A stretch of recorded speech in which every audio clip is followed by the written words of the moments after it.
ఎటువంటి బ్యాక్గ్రౌండ్ లేకుండా బుల్లితెరపై అయినా వెండితెరపై అయినా రాణించడం అంత తేలిక కాదు. అవకాశాలు రాకపోగా ఎన్నో అవమానాలు ఎదురవుతాయి.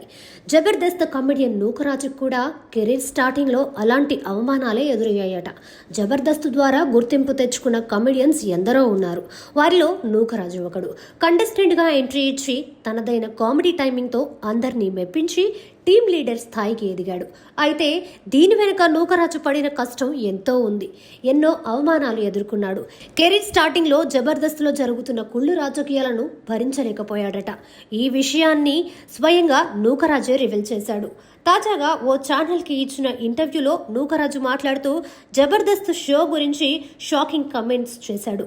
జబర్దస్త్కు వచ్చిన కొత్తలో కుళ్ళు రాజకీయాలను భరించలేకపోయానని ఆవేదన వ్యక్తం చేశాడు.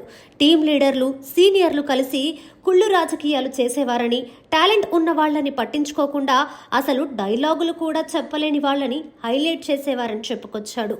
ఇలా చేయడం తప్పని ప్రశ్నించినందుకు నన్ను ప్రోమోలో కనిపించకుండా చేయడమే కాకుండా కొన్ని ఎపిసోడ్స్ నుంచి కూడా పూర్తిగా తొలగించారని చెప్పాడు. ఆ సమయంలో మానసికంగా ఎంతో వేదనని అనుభవించినట్లు తెలిపాడు. అయితే తనని తన రైటింగే కాపాడిందని, అదే తనని ఇప్పుడు జబర్దస్త్లో ఉండేలా చేసిందని నూకరాజు చెప్పుకొచ్చాడు.